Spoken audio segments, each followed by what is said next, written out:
আপনি কি জানেন SATA SSDর ভেতরে আসলে কি থাকে? আজকের ভিডিওতে আমরা খুলে দেখাবো SATA SSDর ভেতরের অংশ আর ব্যাখ্যা করব প্রতিটি কম্পোনেন্টের কি কাজ করে।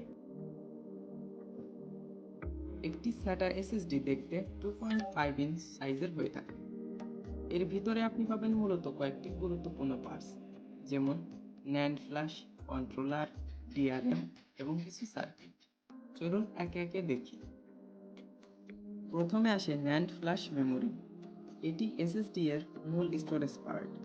এই চিপে আপনার সব ফাইল, ছবি, ভিডিও, সফটওয়্যার ইত্যাদি সংরক্ষিত থাকে। এটা এক ধরনের নন ভোলাটাইল মেমোরি, মানে বিদ্যুৎ বন্ধ হলে এটি মুছে যায় না। এই চিপটি ছোট ছোট সেল দিয়ে তৈরি, যেগুলোতে ডেটা 0 এবং 1 আকারে সংরক্ষিত হয়। এরপর আসে কন্ট্রোলার। এটা বলা যায় SSD এর ব্রেইন। এই চিপ প্রতিনিয়ত সিদ্ধান্ত নেয় ডেটা কোথায় লেখা হবে, কোথা থেকে বের হবে এবং কত দ্রুত হবে। কন্ট্রোলারের উপর SSD এর পারফরম্যান্স অনেকটাই নির্ভর করে।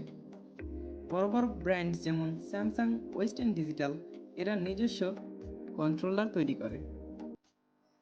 অনেক SSDতে DRM থাকে।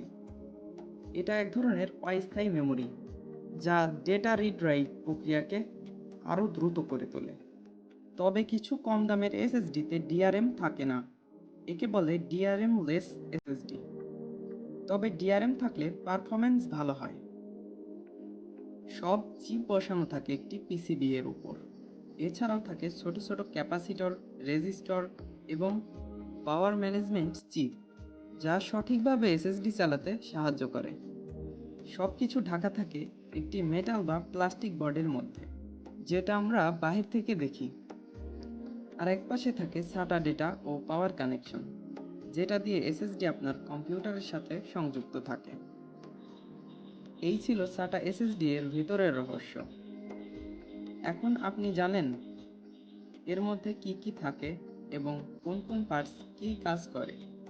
ভিডিওটি ভালো লাগলে লাইক দিন, চ্যানেলটি সাবস্ক্রাইব করুন আর এমন ভিডিও আরও পেতে বেল আইকনে চাপ দিন।